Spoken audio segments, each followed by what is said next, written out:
सालिम तई बरकत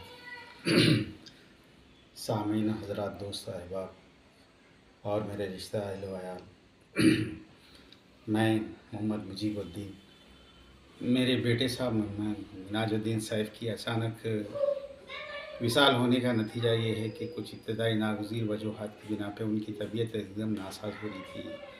हम लोग बारहा कोशिश करे कई एक हाल बहरहाल जितनी भी जो है हमारी अनथक कोशिश रही कि उनकी सेहतयाबी हो और वो बाहयात रहे, मगर अल्लाह के मिन जानिब फ़ैसले होते हैं। उनकी उम्र उतनी थी। अब हम किसी पे गिला और शिकवा नहीं करते, मिन जानिब अल्लाह के फ़ैसलों पे शाकिर है। अल्लाह उन्हें जन्नतुल फिरदौस में मकाम अता करे और उनकी मग़फ़िरत हो और करवट करवट मग़फ़िरत हो। बराए सलात दोस्त अहबाब से गुज़ारिश है कि दुआओं की दरख्वास्त है। इब्तिदाई एतबार से भी उन्होंने जो चीज़ें हम लोग की, बड़े से बड़े डॉक्टर्स से मशवरे लिए, इलाज कराए। तकरीबन जब उन्होंने दुबई से आए थे यहाँ पर तो सेहतियाब थे, लेकिन बीच में अचानक ही उनका बीपी कुछ शूट आउट होके फिर किडनी पे अटैक हुआ था।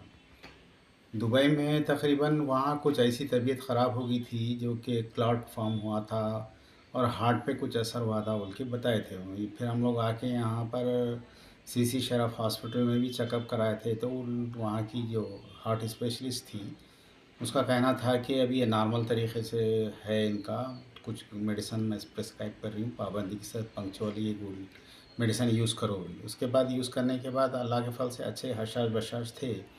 अब यहाँ पर कुछ पार्ट टाइम में कुछ जॉब भी कर रहे थे, तो उसके बाद उनका बीपी कुछ अप डाउन होते रहा। उन्होंने गोलियाँ वगैरह प्रॉपर्ली नहीं लिए, ऐसा कुछ कहना है। हम भी देखे, लेकिन अचानक जब उनकी तबीयत 14 रमज़ान में ख़राब हुई तो हम लोग हॉस्पिटल रुजू हुए केयर में।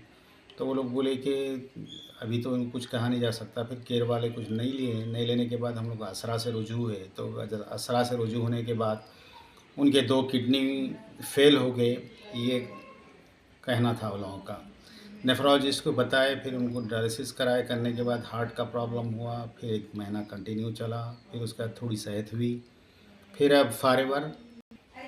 तो उसके बाद फिर जब हम लोग उनके मशवरे के बाद, नेफ्रोलॉजिस्ट के मशवरे के बाद डॉक्टर गंगाधर से रुजू हुए, फिर उसके बाद हैदराबाद किडनी सेंटर में भी गए।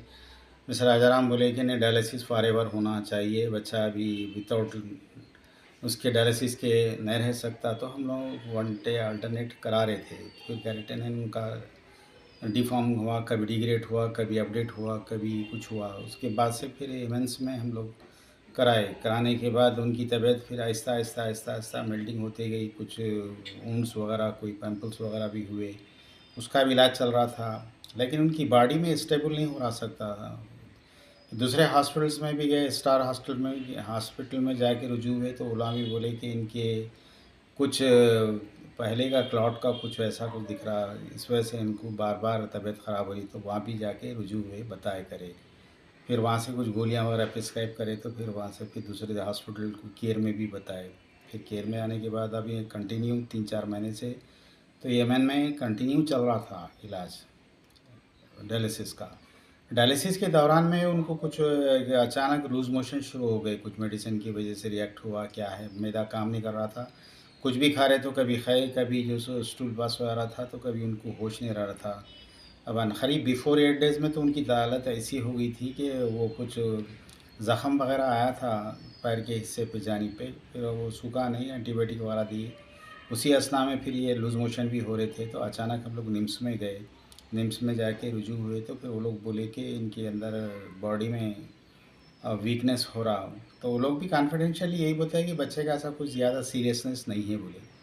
और कंटिन्यू रहता हूँ और दिन में कंटिन्यू चलती रहा, डायलिसिस भी कराए, फिर वेंटिलेटर भी कराए।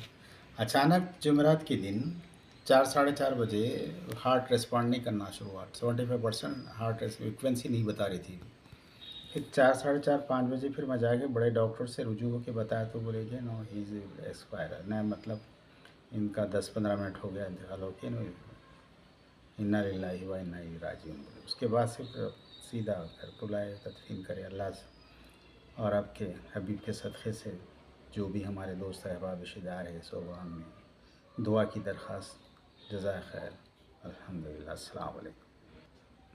ये वीडियो बनाने का मतलब यही है कि मेरे जितने भी बच्चे के दो बेटे साहब के दोस्त अहबाब है और रिश्तेदार अहल व अयाल है और बिल्कुल जो भी बुज़ुर्ग हस्तियाँ हैं उनको इसकी तल्ला मिले और दुआओं की दरख्वास्त है, इसीलिए मैंने ये वीडियो बनाया।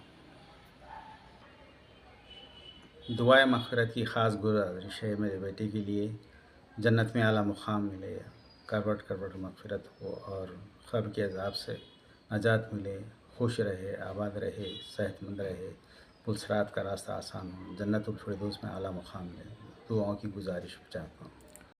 और एक मैं आपसे ख़ास करके इल्तिमास करता हूँ, मेरे बेटे की जानिब से किसी को कुछ नागुज़ीर तकलीफ़ पहुँची हो या कुछ नागहानी बात हुई हो या दुःख पहुँचा हो, तो मैं अपने फ़र्ज़ंद की तरफ से अदबन माफ़ी की दरख्वास्त करता हूँ और वो मरहूम को माफ़ कीजिए।